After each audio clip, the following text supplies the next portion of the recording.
You're listening to the CyberWire Network, powered by N2K.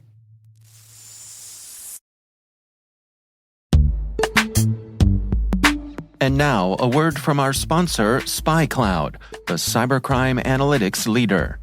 SpyCloud disrupts cybercrime by telling you what criminals know about your business and your customers, so you can take action to prevent ransomware, account takeover, and online fraud. SpyCloud constantly recaptures and analyzes new data from the criminal underground, including credentials, cookies, and PII siphoned from malware-infected devices. With knowledge of the specific data criminals have in hand from InfoStealer malware on managed and unmanaged devices, security teams can respond with a more efficient and effective process called post-infection remediation. Get SpyCloud's post-infection remediation guide outlining the 7 steps for preventing a malware infection from becoming a full-blown ransomware incident. Visit spycloud.com/cyberwire. That's spycloud.com/cyberwire. And we thank SpyCloud for sponsoring our show.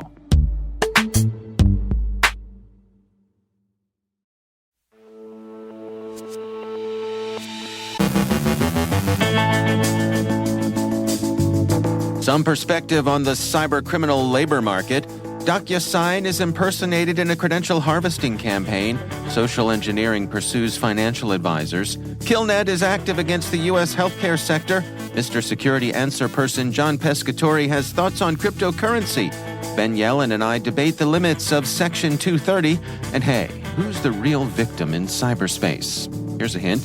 It's probably not Mr. Putin.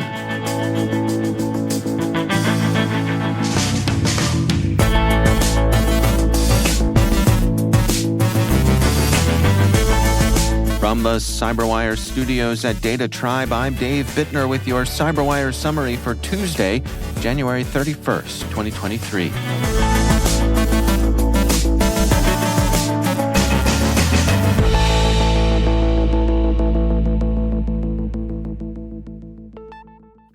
So imagine you're a lowlife looking for a career in the go-go world of cybercrime.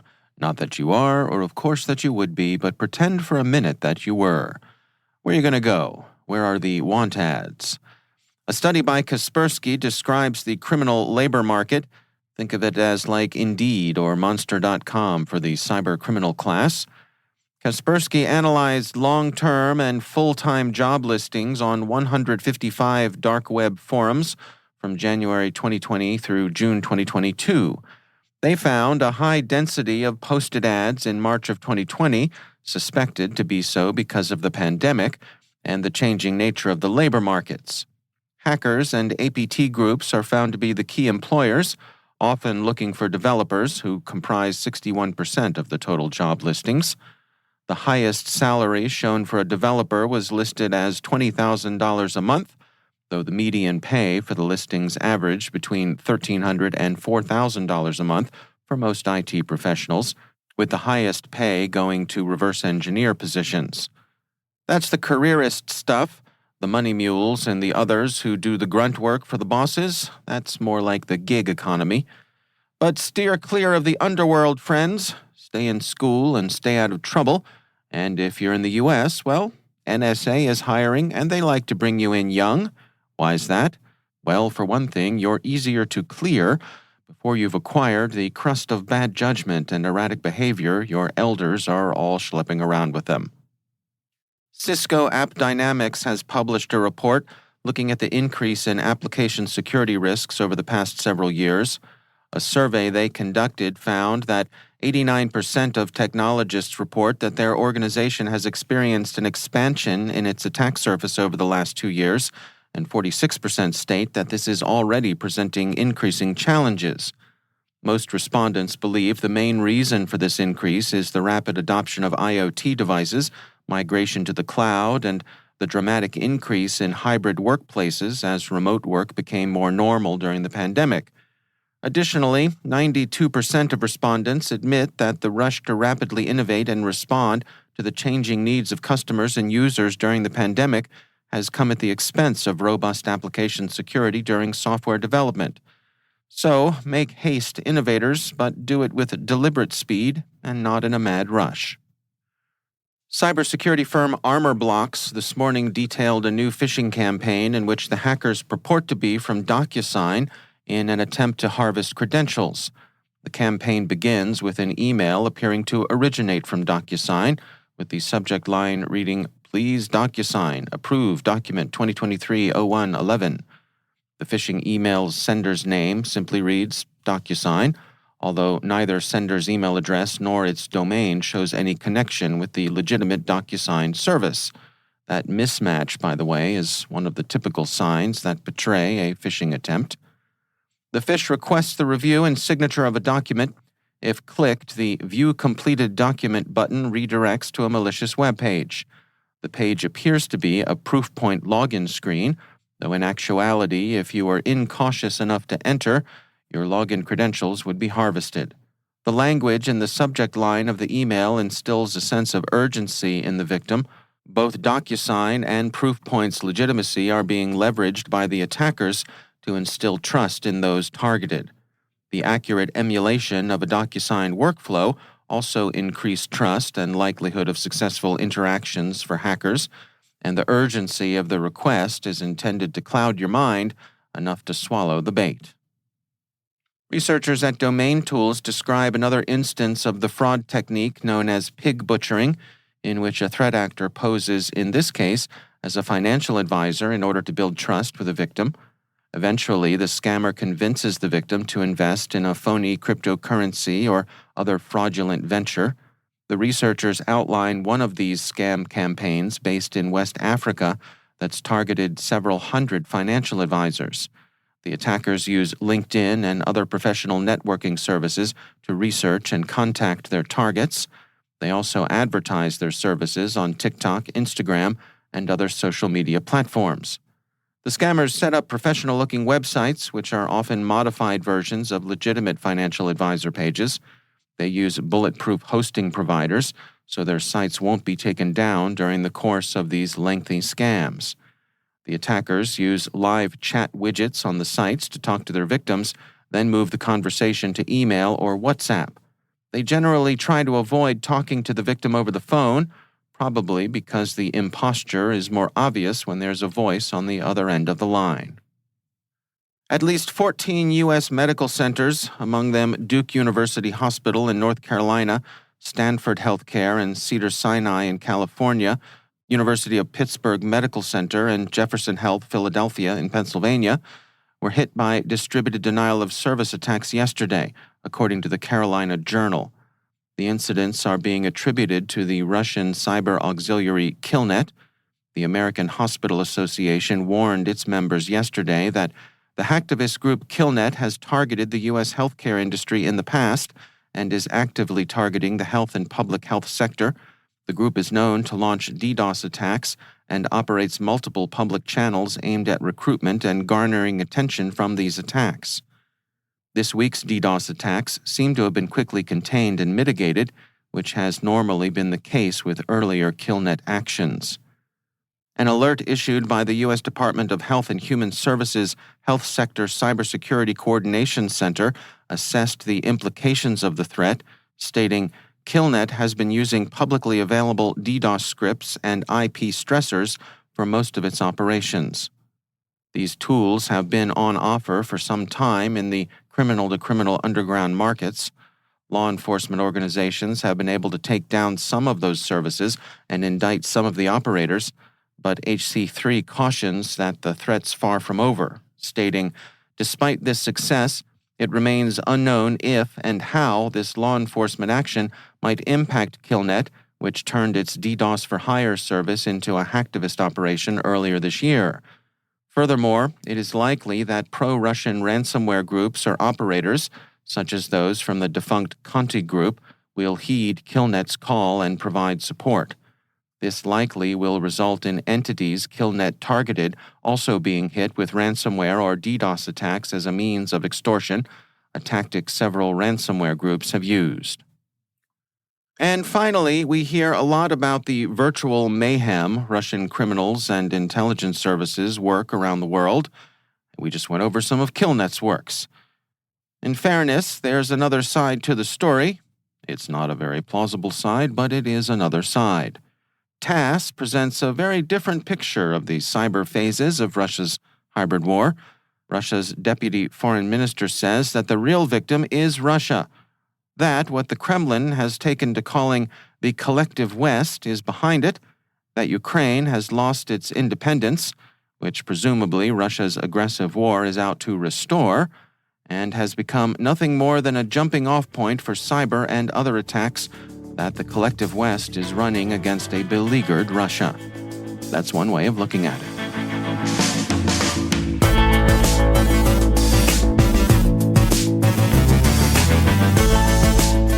Coming up after the break, Mr. Security Answer Person John Pescatore has thoughts on cryptocurrency, and Yelin and I debate the limits of Section 230. Stick around.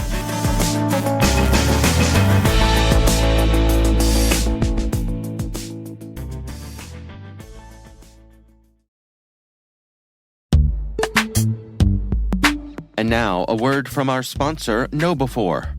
Where would InfoSec professionals be without users making security mistakes? Working less than 60 hours per week, maybe. Actually having a weekend every so often. While user behavior can be a challenge, they can also be an InfoSec professional's greatest asset, once properly equipped. Users want to do the right thing, but often lack the knowledge to do so.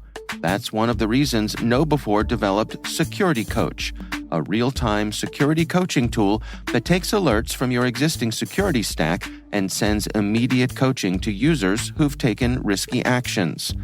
Existing security tools will likely block a user from visiting a high-risk website, for example, but the user might not understand why. Security Coach analyzes these alerts and provides users with relevant security tips via email or Slack, coaching them on why the action they just took was risky. Help users learn from their mistakes and strengthen your organization's security culture with Security Coach. Learn more at knowbe4.com/securitycoach. That's knowbe4.com/securitycoach. And we thank KnowBe4 for sponsoring our show.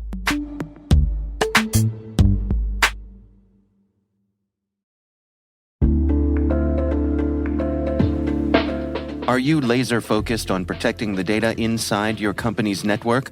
What about the executive and employee data outside your network? Like exposed personal information that's just out there on the surface web, waiting for a bad actor to use it to launch a highly personalized phishing scheme that brings down your network. Specifically designed for the enterprise, Delete Me for Business makes it simple to implement and scale a proactive privacy protection program at your company. Delete Me continuously finds and removes personal data from online sources. Why risk your employees' personal data being used against your company? Delete it today with Delete Me.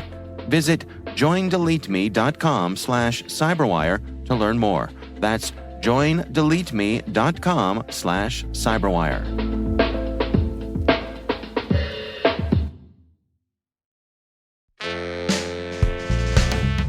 Mr. Security Answer Person.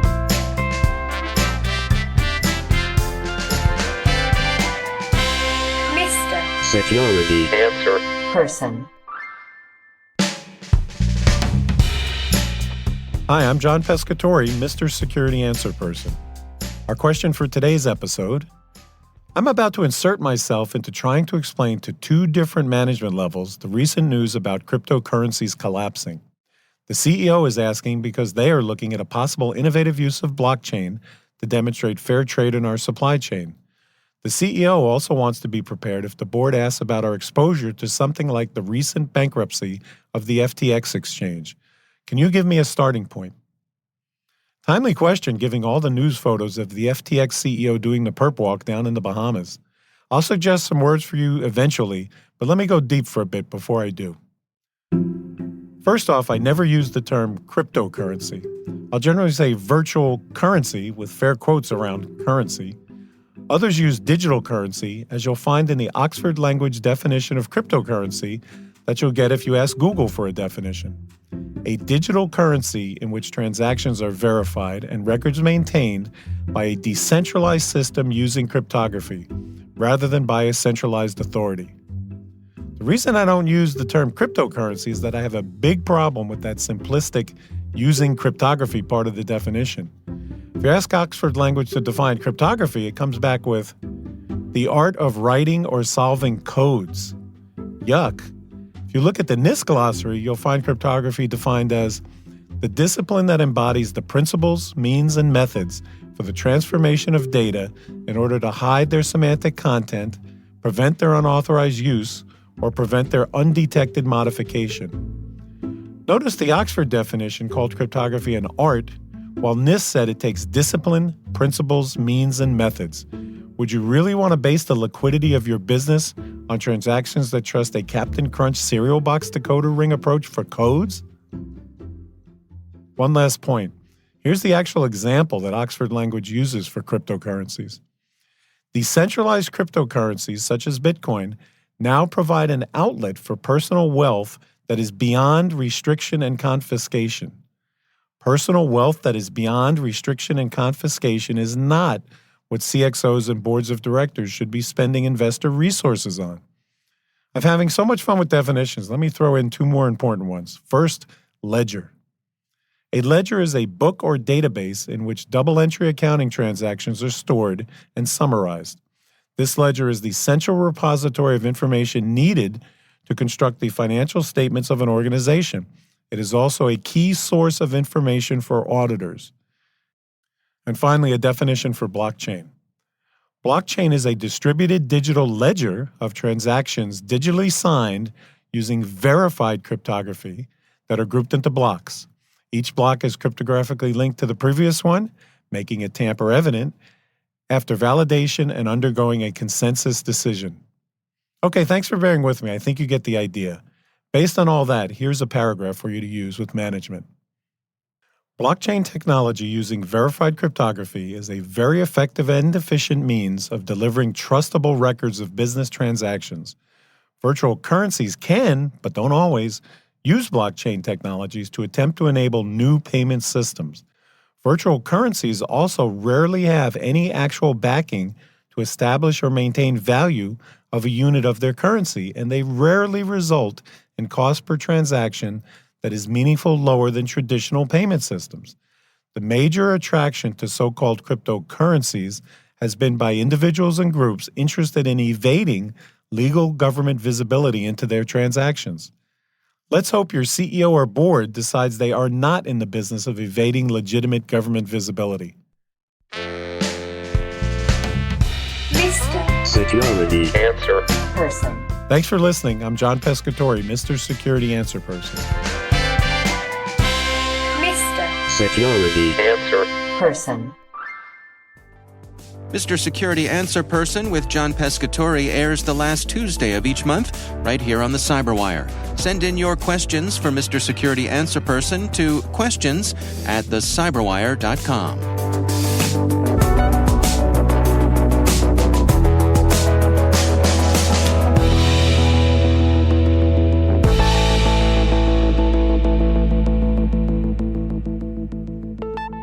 And joining me once again is Ben Yelin. He is from the University of Maryland Center for Health and Homeland Security, and also my co-host over on the Caveat podcast. Hello, Ben. Hello, Dave. Interesting article from the folks over at the Daily Dot. This is written by Jacob Seitz, and it's titled, Tech Experts Ask Supreme Court to Rule That Section 230 Protections Apply to Algorithmic Recommendations.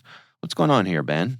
So they wrote this amicus brief, friend of the court brief, for a Supreme Court case that's going to be heard sometime in the fall of 2023. And who's they?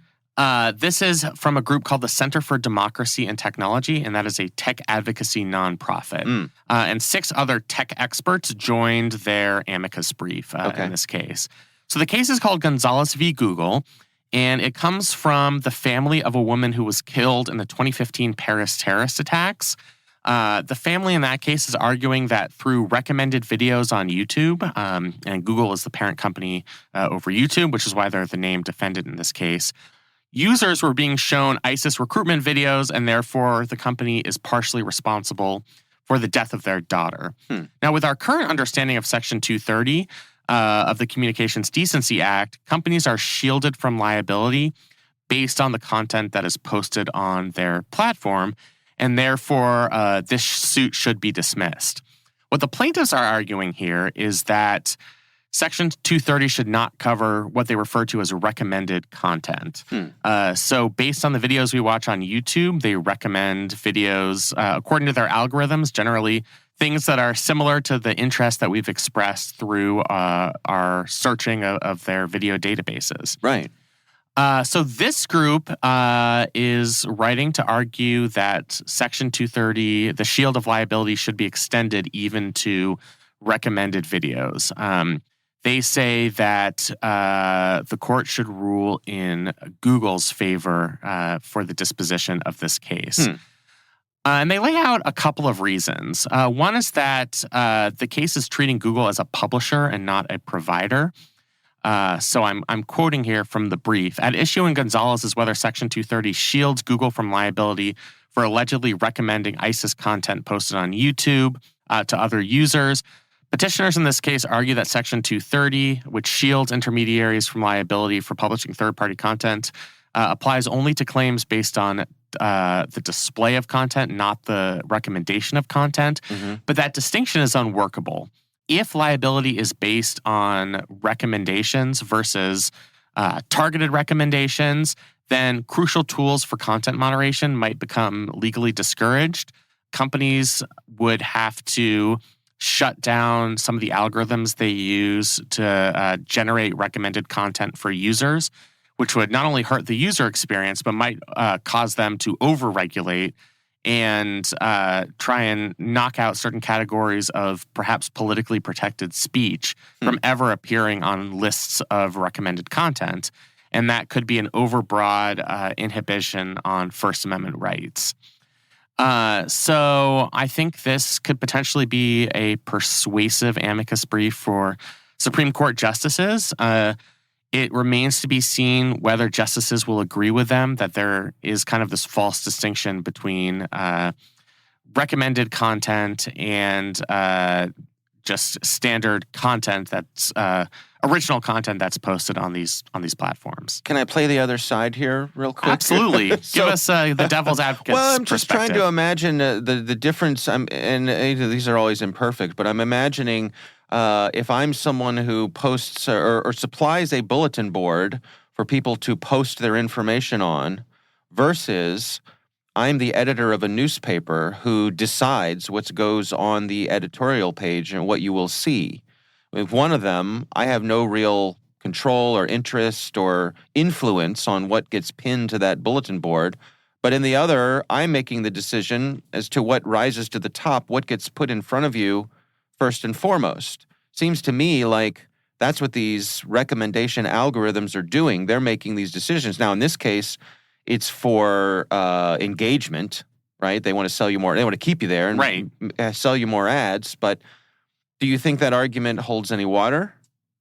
Problem is, in the example that you're citing, you have one instance where the platform is exercising no editorial control. That's the bulletin board. Right. And a situation where the platform is exercising full editorial control. That would be the newspaper. Yeah. We're kind of in an in-between area here because there's no human being who's saying, let's, sit around a table and think about what people want to watch in their YouTube videos and have a conscious conversation, weighing the plus and minuses and see, what type of Muppets video we're going to recommend next for Dave Bittner. That's a conversation that's just not happening. Right. It's all being done via algorithm. But humans wrote the algorithm.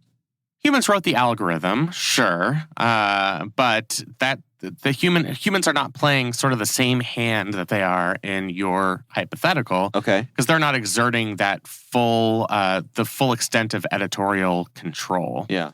It's certainly a valid argument. I don't think there's a right answer one way or another. But I don't think that metaphor is perfect simply because of the involvement of this automated system where recommended content is generated without human eyeballs, except as, it relates to the algorithm being created in the first place. I guess that what I'm trying to imagine is, could we see a future where in order for a platform like YouTube to enjoy the immunity they do through Section 230, they would have to eliminate algorithmic recommendations. In other words, host the videos, make them searchable, but don't put your thumb on the scale. So that's, I think, what these platforms are trying to avoid is a situation where because of the threat of liability, they're not able to have recommended content. Right. I think there are people with very good faith policy reasons for coming down one way or another on this issue, but I think the industry is frankly freaked out because recommended content is the engine of growth. Right. People go to YouTube and stay on YouTube because of recommended videos. Believe me, there are a lot of things that I would have never searched myself that I end up learning a lot about because of these algorithms. Right. So it would be a major hit to their business model. Right. So I'm not accusing the Center of Democracy and Technology here of writing this amicus brief for parochial reasons to protect the industry. I'm just saying that obviously the industry's interests here are extremely large, to say the least. I guess I'm saying, in my mind, perhaps it doesn't have to be all or nothing. That they could still enjoy some 230 protection, but give a little also, and maybe not have the wheelbarrows full of money rolling in, right? Yeah. Not that there's anything wrong with that. I mean, you provide a good service for people and they enjoy it. There's nothing wrong with getting paid for that. But I think, I don't know, I guess a lot of people, there's a strong case to be made that algorithmic recommendations are a bit out of whack. I think they are out of whack. I mean, if I were to take off my legal hat and just look at this as what are the societal effects of algorithms, I think they're pretty destructive. Yeah. And this is something we've talked about on this podcast and on our Caveat podcast before, but I've seen it happen just with acquaintances in my own life. They're interested in video games. So they start searching YouTube videos of people playing video games. And then a lot of other people who were interested in these same video games also have dabbled in white supremacy and the Proud Boys. And so the algorithm directs them to those types of videos, which can be dangerous. And it's bad for all of us. But, I think the argument here is twofold. One is that the user experience on these sites would never be the same if companies were forced to limit recommendations because of Section 230 liabilities. It would significantly hurt the user experience. And if there was some sort of middle ground, it would be really hard to distinguish between original content and recommendations. There's just there's kind of practical difficulties in getting that to work.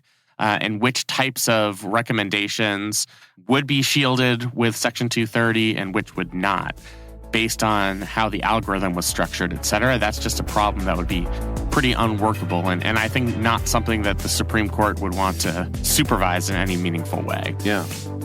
So those are kind of the parameters here. Okay. All right. Well, Ben Yelin, thanks for joining us. Thank you.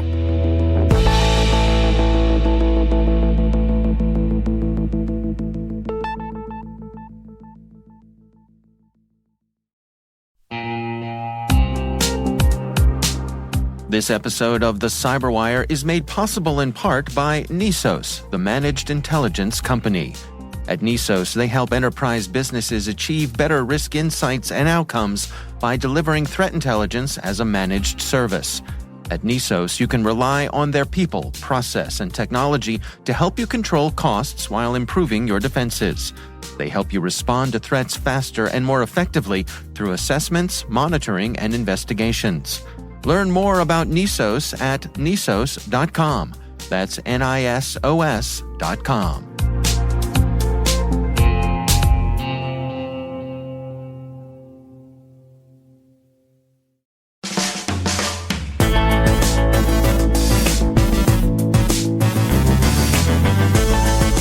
And that's the CyberWire. For links to all of today's stories, check out our daily briefing at thecyberwire.com.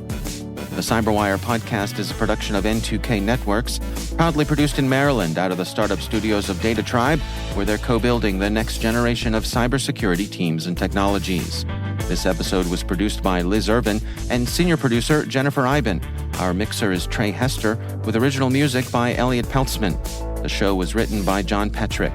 Our executive editor is Peter Kilpe, and I'm Dave Bittner. Thanks for listening. We'll see you back here tomorrow.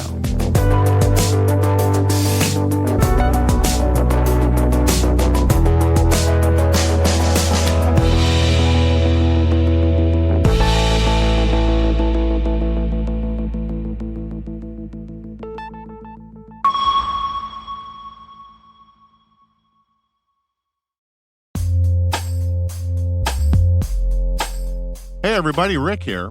If you're anything like me, you hate commercials.